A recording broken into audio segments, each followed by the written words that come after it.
I informed Matt earlier in the day, being from Texas, I'm not a hockey expert, but I appreciate you wearing your colors in the briefing room. Let me start with an update on the situation at Rafa. It has been a top priority for the United States to get Rafa open, not just for trucks coming in, but for U.S. citizens and other foreign nationals coming out. The President has been working on this, Secretary Blinken has been working on it, and of course our Special Envoy for Middle East Humanitarian Issues, David Satterfield, has been on the ground negotiating the details. As a result of these efforts, an initial group of foreign nationals, including U.S. citizens, departed Gaza through Rafa today. And we expect exits of U.S. citizens and foreign nationals to continue over the next several days. We want to make sure we can get U.S. citizens and their family members out as safely as possible. In the past 24 hours, we have informed U.S. citizens and their family members with whom we are in contact that they will be assigned specific departure dates.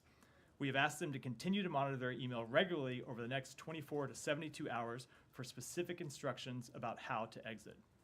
The U.S. Embassy in Cairo is standing by to provide assistance to U.S. citizens as they enter Egypt. The situation remains extremely fluid, but this has been an important breakthrough, and we will keep working on it to ensure that all of the U.S. citizens who wish to depart safely from Gaza can do so. Turning to humanitarian assistance. As a result of our efforts to accelerate the delivery of international humanitarian aid, 59 trucks entered Gaza through the Rafah crossing yesterday, representing the highest number of trucks in a single day to enter Gaza since the humanitarian corridor began on October 21st, and bringing the total number through yesterday to 217. Trucks continue to enter today, and we expect today's number to surpass yesterday's, just as yesterday's number surpassed the day before's, as we continue to ramp up deliveries to Gaza. Finally, turning to travel. Secretary Blinken will travel to Israel and Jordan on Friday. The Secretary will meet with Prime Minister Netanyahu and other leaders of the Israeli government to receive an update on their military objectives and their plans for meeting those objectives. He will reiterate U.S. support for Israel's right to defend itself in accordance with international humanitarian law and discuss the need to take all precautions to minimize civilian casualties, as well as our work to deliver humanitarian assistance. In his meetings in Jordan, the Secretary will also underscore the importance of protecting civilian lives and our shared commitment to facilitating the increased, sustained delivery of life-saving humanitarian assistance to civilians in Gaza, the resumption of essential services, and ensuring that Palestinians are not forcibly displaced outside of Gaza. He will also reaffirm the U.S. commitment to working with partners to set the conditions for a durable and sustainable peace in the Middle East, to include the establishment of a Palestinian state that reflects the aspirations of the Palestinian people in Gaza, in the West Bank. And of course, he will continue to discuss the ongoing work to secure the release of all hostages. We will provide further details about the trip over the coming days. With that, Matt. Yeah, so in terms of the number of Americans, I realize you're hesitant to say, but I mean, are we talking about a handful? So I am not going to discuss the number of Americans that were able to depart today, and I will not give rolling updates as this process unfolds over the next several days. I'll say a couple things. Number one, there are around 400 Americans in Gaza with whom we are in communication who have expressed desire to leave. They have family members as well who have expressed a desire to leave. The total number is around 1,000 people when you count both American citizens and their family members. We are going to give them specific instructions over the next few days about where to go, when to go, how they can get out. But for operational security reasons, which I think you can imagine, we're not going to kind of put numbers on it as the next few days unfold.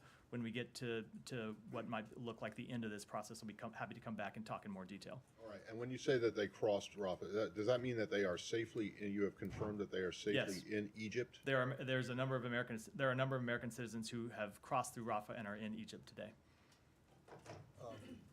Could I follow up on Jordan? Yeah. Also related to Jordan, Jordan just today announced that it's withdrawing its ambassador from Israel.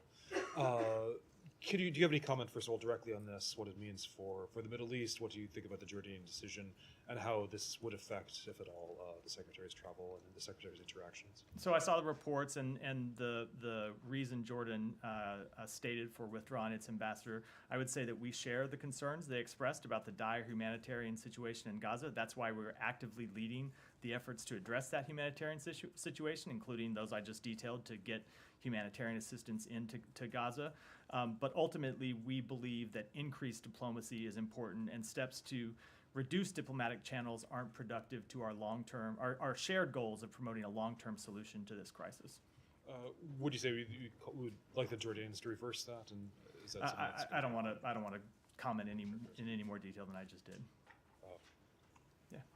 Thank you, Matt. Is this a process that has an end date certain, or are you in ongoing discussions via your interlocutors with Hamas? Or is this going to be extended to other groups beyond Americans, locally employed staff, or other individuals? So I don't want to put an end date on it. It is a process that's ongoing. As I said, we expect it to proceed over the next several days. Our goal is to get American citizens out, their family members out, locally employed staff. We also want to get out the locally employed staff who want to depart. There are other foreign nationals, of course, citizens of other countries in Europe and elsewhere around the world who, of course, those countries have been expressing interest in getting them out, and a number of them went out today. So it will take time to get all of those American citizens and other foreign nationals out, but we are working expeditiously to get them out as soon as possible. And just to re-ask this question, what, if any, concessions is the U.S. making to Hamas in order to secure the release of these individuals? We are not making any concessions to them. So what is Hamas getting in return for their release? So you might have seen that there are wounded Palestinians who made it out through Rafa today. That was a step that we supported. We thought it was important that wounded Palestinians that needed medical care in this instance could leave and seek appropriate medical care. But ultimately, the United States is not in a position and has not provided any concessions at all to Hamas. On the aid front, yesterday the Secretary testified briefly about the possibility of exploring the Kerem Shalom in Israel as an additional pathway for aid. Is that actually something that is being considered in order to boost the amount of aid getting into Gaza? It is a possibility, but right now our focus continues to be on ramping up the amount of assistance that can go in through Gaza, and we have seen increased assistance, as I outlined, over the last several days, and that's because we have been working with the government of Israel and the government of Egypt to increase the ability to have the trucks that are entering Rafa be inspected as expeditiously as possible. There's some kind of complicated logistical reasons that go into that, or logistical circumstances that go into that, as you might imagine. But we have been working to unstick those so you can get the number of trucks increased. The Secretary said yesterday that we want to get to 100 trucks going in as soon as possible. You could potentially see more trucks going in than that, and we're going to work to continue to do that. If we find that we can't get the amount of assistance through Rafa that is required, we will of course look at any other options. One more question on the Secretary's travels to Israel. What messages has the U.S. already conveyed to the Israelis about settler violence in the West Bank? Have we told the Israelis to stop sending arms to settlers there? We have made quite clear to the government of Israel that we are very concerned about settler violence in the West Bank. We find it incredibly destabilizing. We find it counterproductive to Israel's long-term security, in addition to, of course, being extremely harmful to the Palestinians living in the West Bank. And we have sent a very clear message to them that it's unacceptable, it needs to stop, and those responsible for it need to be held accountable. I'll come to you in a minute. Yeah, thanks, Matt. On the Rafa crossing, who is administrating the exit from Gaza? Is it Hamas? Is there a third party who's? There is not a third party. I believe it is the authorities in Gaza that were existing running the crossing before October 7th. So it's kind of a return to the status quo.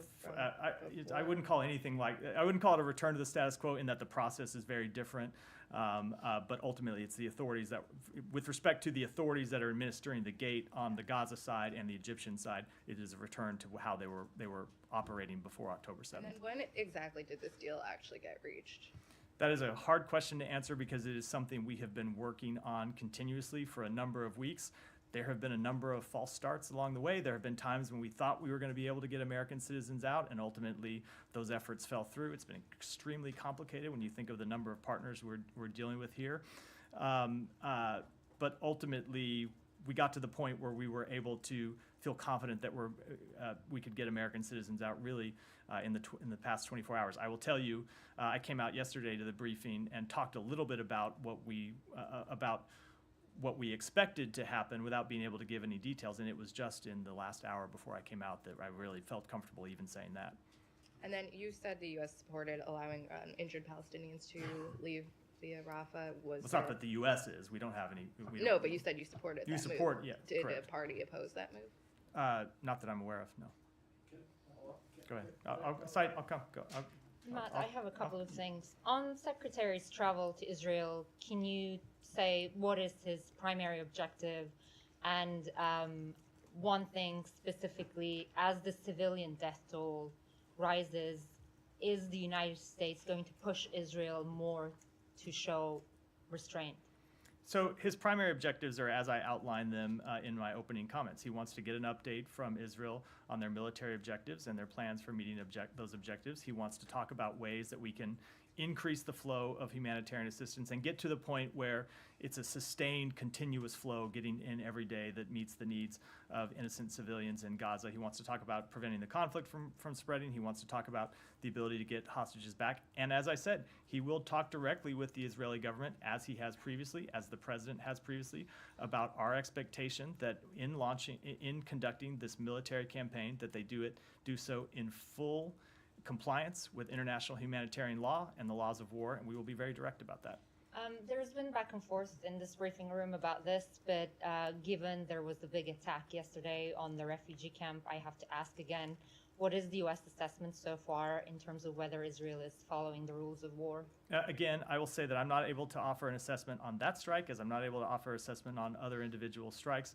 What I will say is that we will continue to discuss with them directly, as we will say publicly, that it is our expectation that in all of their activities, all of their military campaigns, that they comply with the laws of war. I mean, in terms of yesterday's attack, there are various commentators, some countries, international human rights lawyers, some of them are calling it war crimes. And we know that in this building, when you're making these kinds of legal determinations, there is a process for that. Has there been any thinking of starting such a process for Israel's actions in this war? It is not an assessment that we are making now, no. Thank you. Actually, follow up on both Olivia and Humaira.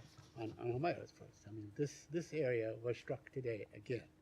Now, why wouldn't you condemn the killing of dozens of civilians, like 300, maybe less, we don't know, to kill one person? Because that's what the Israeli spokesman said. He said we went after one militant. Why wouldn't you do that? So I will say that we are deeply saddened by the loss of civilian life. Whatever the number of lost civilians in this strike or any other strike, we are obviously troubled and deeply saddened by every loss of life. And that's true whether it be Palestinians, whether it be Israelis, and we will continue to make that clear, and we'll make it clear to the Israeli government. Right. Well, that's okay, but 21 years ago, Ari Fleischer came out and condemned a similar act. The George W. Bush administration condemned an act at the time where Israel killed one Hamas leader, Salah Shahadi, and killed 15 others, which is a lot less than what we have seen in the last couple of days. And they condemned it very strongly. So why wouldn't your administration do the same thing? So I am not able to speak to whatever assessments an administration 20 years ago has made. I will say that we will continue to impress directly upon our Israeli counterparts the need to minimize civilian harm in all of their military activities. All right. Let's follow up on Olivia on what the secretary said yesterday about they're looking beyond what comes next after Hamas is completely destroyed and so on. What kind of system you would have in place in Gaza, and he suggested that you are in talks with a group of governments. Would that include all the Arab governments? Would that include Israel and Saudi Arabia or Egypt and Jordan? Who does that include? So I don't want to get into any details. As the secretary said, we have begun to have initial conversations about it. I do want to make one thing clear, which is the future of Palestinian leadership is ultimately a question for the Palestinian people. We have been thinking through and discussing with our partners in the region different post-conflict scenarios, but I'm not able to get into any of those sort of details at this point. So let me my last question on the internet. The internet and communications have been cut again. Do you have any comment on that? Because you urged the Israelis last weekend to, to have connectivity again. So are you urging them today to do the same thing? The internet was cut. It was restored. I will say that we Yes, have it made was. clear that Good. we think internet access is important. I just started this briefing by noting that we are going to send emails to American citizens about how to get out of Gaza. We think it's important, obviously, that they be able to have access to those emails. So at times, Israel may need to take operational steps that they have judged they need to take, but I will say as a general principle, it is the position of the U.S. government that internet access needs to remain viable for the people of Gaza. Can I just follow up on Humara's question, when she asked you about, whether there was any discussion in the legal NL, the legal bureau about, what Israel is doing and whether it's and whether it complies with the rules of war, and you said no. So I'm just wondering why not. It's not an assessment that we have made at this point. You saw the secretary. I know, but she didn't ask if you had made an assessment. She asked if it was being discussed and considered. If there were people looking at this, let me say that to eventually make a determination. And it's now been, we're 3 weeks in basically into this. You have made similar determinations, roughly in the, in that space of time. So I'm just wondering, you're saying that that's not even being discussed. No, let me be clear. I'm not going to get into internal discussions, internal deliberations at the State Department. I'll speak to the assessments that we have made. We have not made an assessment of war crimes in this situation. I should have been clear. We have not made any type of assessment at this time. As the Secretary made clear, there will be an opportunity for that. We're not in the position at this point to judge all the strikes. What we think is important is to continue to impress upon the Israeli government the importance of minimizing civilian harm. But you guys have made a determination. We had this discussion with Simon the other day about Russia and actually committing war crimes, where you made a legal determination. In this case, you're not even willing to say that that's something that's being talked about? I will say, in the case of Russia, we were able to assess with a very high degree of confidence that Russia was deliberately targeting civilians. I remember that it came after that assessment came after Bucha, when there were clear evidence of deliberate but in order killing to get killing to and that targeting civilians. determination, it had to be considered by the lawyers. And I'm just And what your response to Humera was, unless you're saying it was now wrong, or that you misspoke, that was that it's not even being discussed. It's not. You're not. People are not even looking at. What I'm saying is, I'm not going to get into internal discussions, internal deliberations. It is not an assessment that we have made, and as the Secretary has said, there will be time to make those judgments. Saeed, were you? I think you got. Were you done or? I'm done. Okay. Thank you. See, a minute ago you were interrupting me. Now I come back for more, and you're not. Go ahead, Michelle. Go ahead.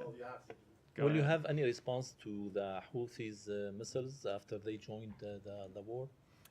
Nothing further than what I said yesterday, which is that as the Secretary, or as the President has made clear, as the Secretary has made clear, anyone that's considering joining this conflict in opposition to Israel should think again.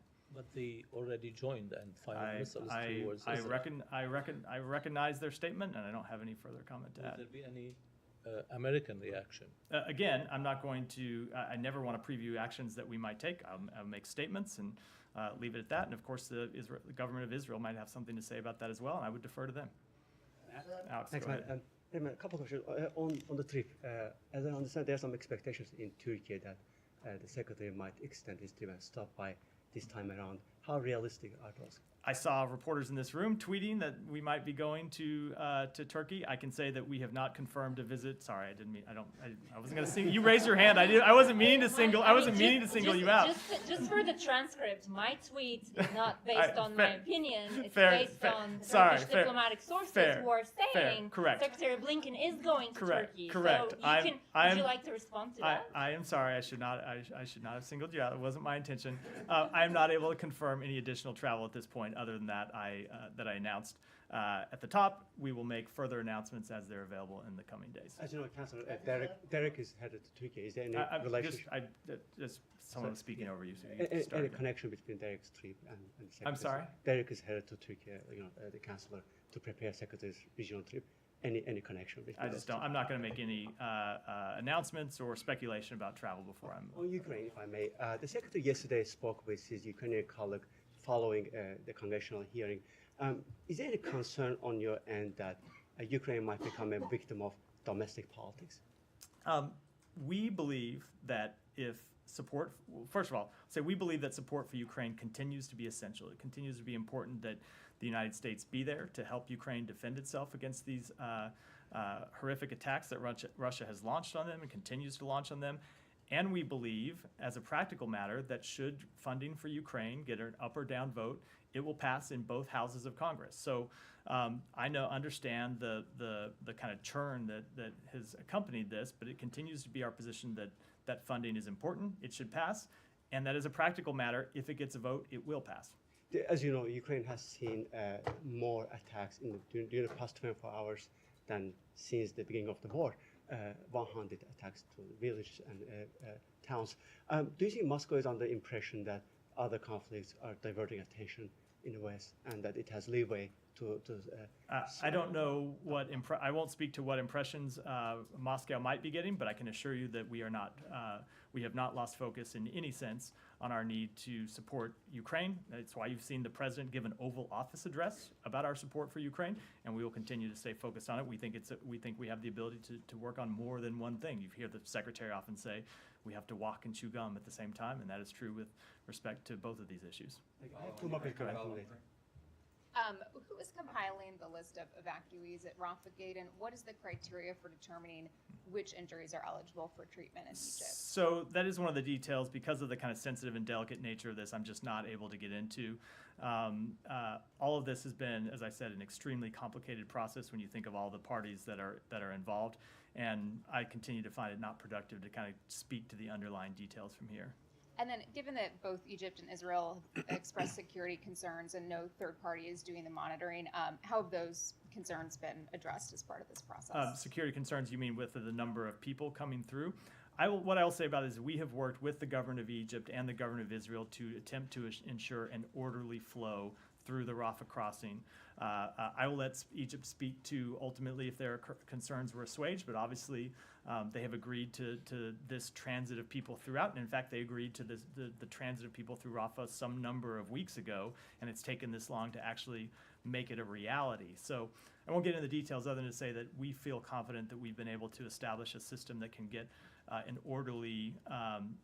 the orderly flow of U.S. citizens and other foreign nationals. But as with all things related to this situation, we'll repeat the caution I started with, that this remains to be a very fluid situation, and we'll continue to work on it and not rest until we have gotten all of our people out. And then just finally, do you have assurances that all of the 400 or so Americans and all of their family members will be able to leave? Again, for some of the operational security reasons I outlined at the beginning of the briefing, I just don't want to get into those details.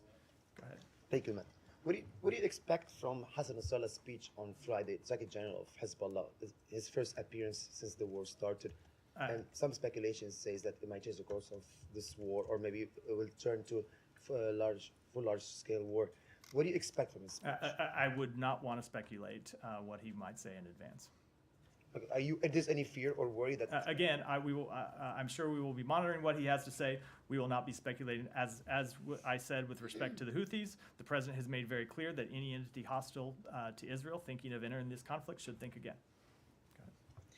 The president and the secretary have made a point lately of saying that there should be a path to a two-state solution. I noticed you had a bit of a revised version of that you would work for the establishment of a Palestinian state that reflects the aspirations in Gaza and the West Bank.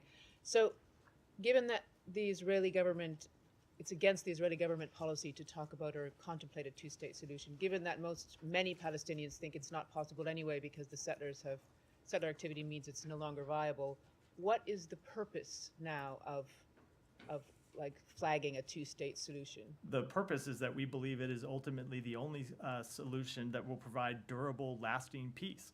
And I will add, it has been our policy since the beginning of the administration. It has been something that we have pushed with the leadership of the Israeli government, with the leadership of the Palestinian Authority, made something that we have made clear we continue to support, and we will reiterate it. We will reiterate it on this trip. When people talk about the end of this conflict and what different options are for post-conflict scenarios, I think it's important, and the Secretary believes it's important, that we lay out kind of our first principles here. And one of our important first principles is the establishment of a two-state solution. And given that there's something has to happen, obviously, in terms of the governance of Gaza, when and if and after all of this is over, do you think that the Israeli government is more open now to talking about this? So I again don't want to get ahead of of conversations that still need to take place. I will say we have made very clear that two things are true. Number one, Hamas cannot continue to govern and administer Gaza and use it as a launching pad for terrorist attacks against Israel. Number two, Gaza cannot be occupied by Israel. And so what the alternative it is between those two poles is a matter that we will discuss here inside the United States government, a matter we will discuss with the Palestinian people and Palestinian leadership, and a matter we will discuss with partners in the region. Go ahead. Matt, I will follow up on this. The secretary, when he was asked yesterday on the Hill about this, he said we are discussing temporary measures that involve Arab countries and international agencies. What did he mean by that? He meant exactly that. mean, If you mean, will I provide you any more details? No, we will continue to have these discussions. We will keep them private with our partners and with international agencies, but I'm not going to provide any further details. Okay, my second question is on the U.S. citizens and the foreign nationals who departed Gaza today. Yesterday, also the secretary has said that Hamas is impeding the departures of the American citizen, and you said you didn't make any concession. Why did they change their mind? Pressure, leverage from other countries? So I will say a few things. Number one, that is correct. Hamas was impeding the departure of American citizens and other foreign nationals. We've talked before about how at times they had no one there at Rafa Gate to process individuals who were attempting to leave. At other times they were actively preventing them from approaching the gate. They have now agreed to no longer stand in the way. So without getting into the details of how this might have come about, I will just note for the record that the Secretary discussed this matter with the Prime Minister and Foreign Minister of Qatar on Monday. We've discussed it with other leaders in the region. We've made clear that anyone in the region who can help bring any influence to bear with Hamas, that they do so. And we are appreciative to the work the government of Qatar has done, as they have done with securing the release of hostages and with attempting to secure the release of additional hostages. And I think I'll leave it at that. Thank you. Shannon, go ahead. Thank you. On Americans leaving Rafa, can you say a little more clearly what's the rate limiting step on the pace of departures? Is it Hamas determining how many, or is it a security consideration? I don't, because of the security, the operational security concerns I said at the beginning, I just don't think it's useful for me to get into any of these details. What I will say is that if there's any American citizen in Gaza who has not yet registered with the State Department and they want to leave, they should register with the State Department as soon as possible. Those American citizens in Gaza who have already registered with the State Department, they should watch their email, and we will get them a time and specific instructions for how to leave. But as it pertains to the number and when, for a number of reasons, I don't think it's helpful for me to talk about that publicly. I'd be happy to do so at the end of the process, but while it's ongoing, I think it would be counterproductive. And on the family members, President Biden tweeted that he expected to see American citizens leave in the coming days, and of course you said you're still working on the immediate family members of some 600. But is there an expectation that they'll be allowed to depart at the same pace, or is that on different tracks? Again, we are working to have all of these things happen together, to have American citizens and their family members move. It is always our policy to try and keep families together, and that's what we're trying to make happen. Matthew? Go ahead. Matt, thank you. Thank you, Matt. What entity oversees humanitarian aid to Gaza and the UN agency UNRWA, which is controlled by Hamas? And I have a follow-up. So I would reject that interpretation of UNRWA. It is a United Nations agency that provides humanitarian assistance to innocent civilians in Gaza and the West Bank. Okay, the follow-up is, when the U.S. sends funds to the UN agency UNRWA, who oversees the donations to make sure that the funds are not used for guns and munitions? So we have strict monitoring programs in place for all of our humanitarian assistance and all the assistance we provide. We look into this regularly, we inspect, we audit, we do everything possible to ensure that there is no diversion of funds or any of the humanitarian assistance that we provide to UNRWA or any of the other agencies and international relief organizations that are working in the area. Thank you, Matt. The foreign minister of Iran, having next to him the foreign minister of your ally Turkey, said that today, if an immediate ceasefire doesn't take place in Gaza, and the rapid attacks by U.S., he says by U.S. and Zionist regime continue, then the consequences will be harsh. I want your comment. So we have made very clear that we do not seek conflict with Iran. We do not want to see this conflict widen in any way. But as the Secretary has made clear, we will defend U.S. interests and U.S. personnel in the region. We have already taken steps to do so. And as the Secretary of Defense made clear on the Hill yesterday, if we need to take additional steps, we will do so at the time and place of our choosing.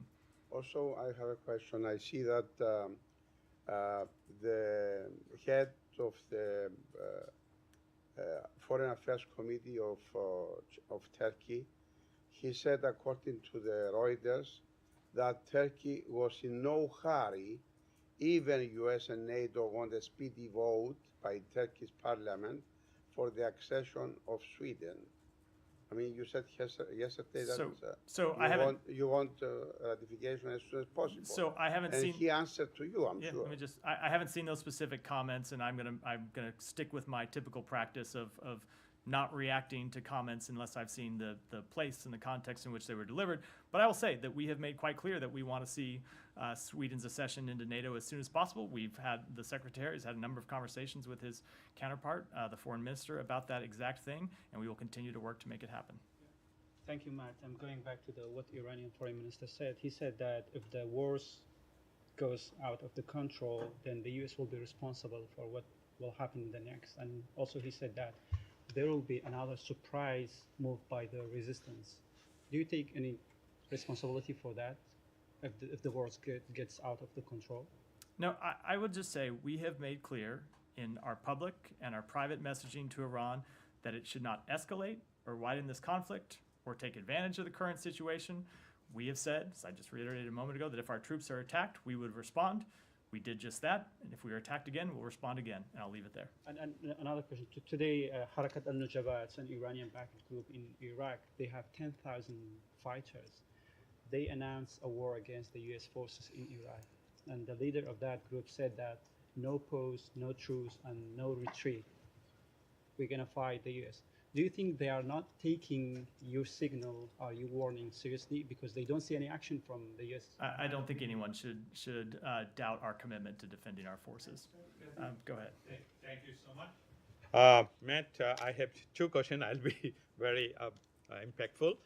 First, the 28th of October, Bangladesh Nationalist Party leadership, they bring American citizen to their office named Mian Arefi, claiming him to be the advisor of President Biden, and he also claimed on camera that daily he has 10 to 20 times text messaging with President Biden.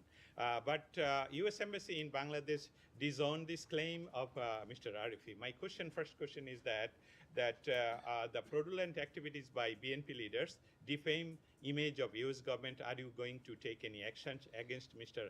Arefi and related people of BNP leadership? I do not have any comment on this individual's actions other than to reiterate what the U.S. Embassy says, which he does not represent the United States government. And my second question about that right now in Bangladesh, the international train between Bangladesh and India was attacked by the violent BNP violent activists, and Bangladeshi Prime Minister, whose government has tremendous success in overall development in Bangladesh and zero tolerance in extremist organization, fight against terrorism in Southeast Asia with close cooperation with the United States. And they are reassuring a free and fair election.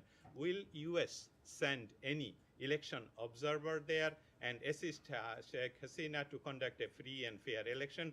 Will you call BNP, that Bangladesh Nationalist Party, to stop violence and participate to the upcoming general election? Thank you so much. So again, as I said yesterday and as I said the day before, and I've said it a number of times, the holding of free and fair elections is the responsibility of everyone, all political parties, voters, the government, security forces, civil society. The United States wants what the Bangladeshi people want for themselves, free, fair elections conducted in a peaceful manner. Thank you.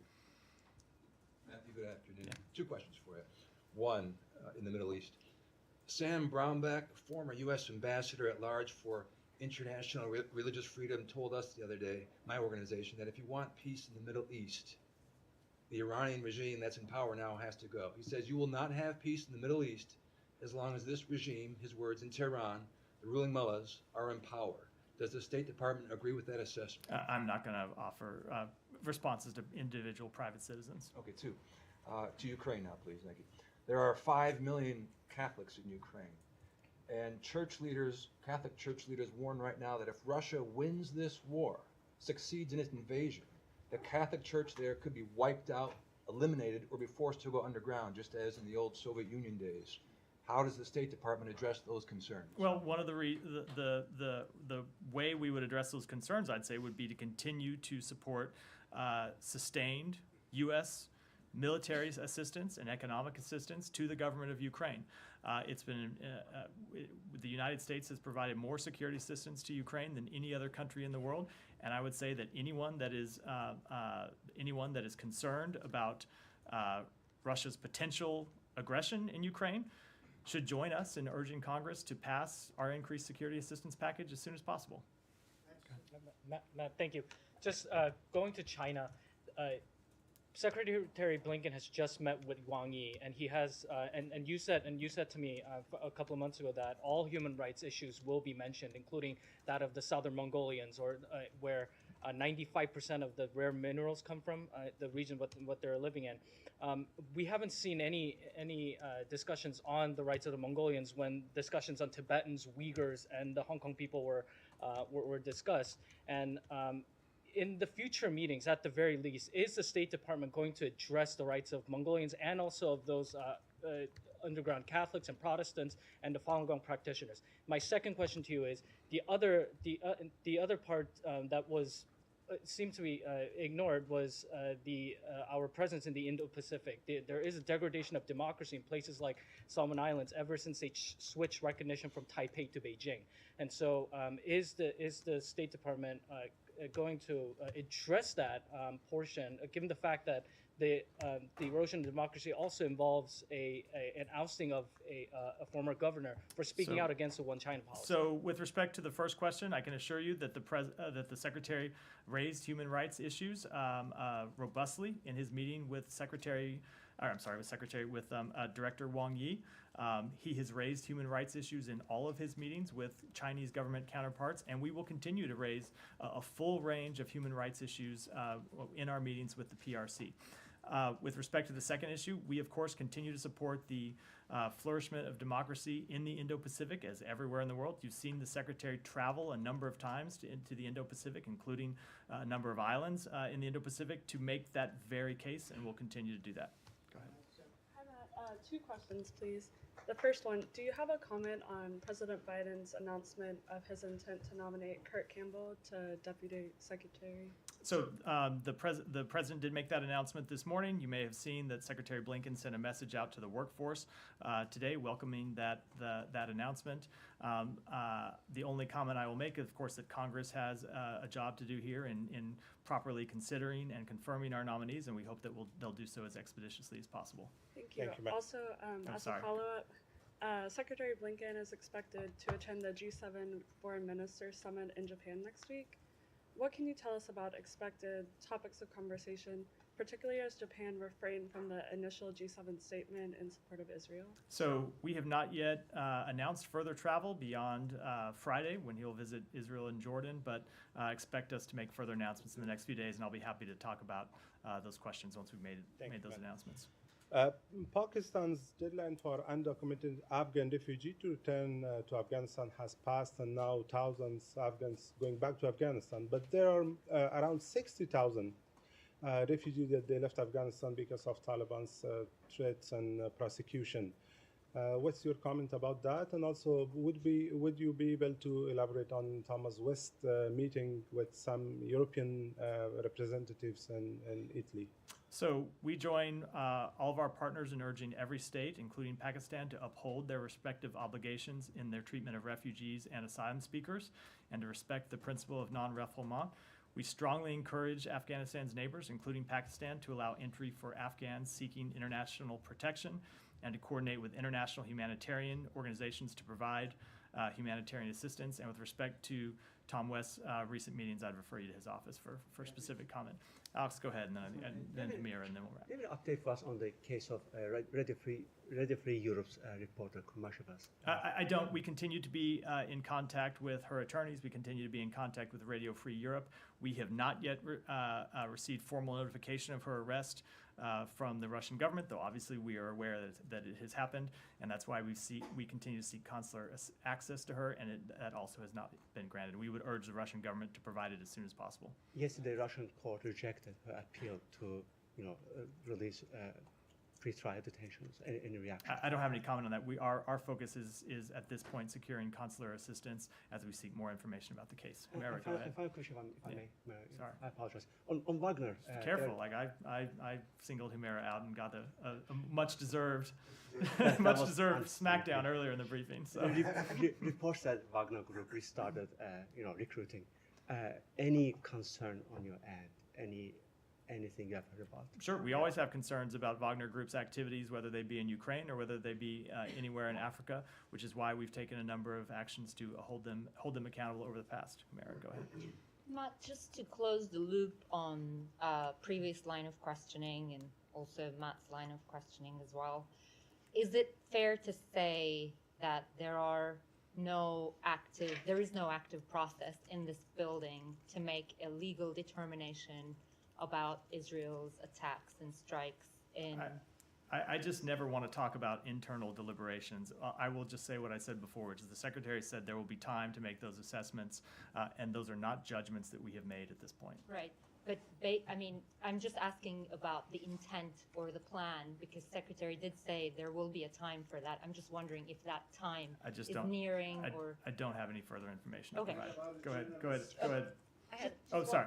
One more thing on the hostages. Since the sort of bombardment intensified, there seems to be a bit of a stall in those negotiations. Is that a fair characterization? What is the latest in Qatar? I really don't want to characterize those discussions one way or the other. That's been a rule I've applied to myself since October 7th, and as you've seen the Secretary say the same thing when he's been out in front of the public. We continue to actively pursue their release. And I mean actively. It's something that people are working on in this building around the clock. We continue to discuss it with our partners in the region. But I never want to characterize the status or tenor of those discussions. It's just not productive to the release of the hostages. Olivia, go ahead and we'll wrap up. I just had one quick personnel question, which is now that he's been confirmed, when is Jack Lew expected to take up his post in Israel? So we're still working out some final details, but my expectation is that he will travel with us to the region when we leave Thursday and arrive Friday. Just one With question. that, we'll wrap for today. Thanks, everyone. Thank you.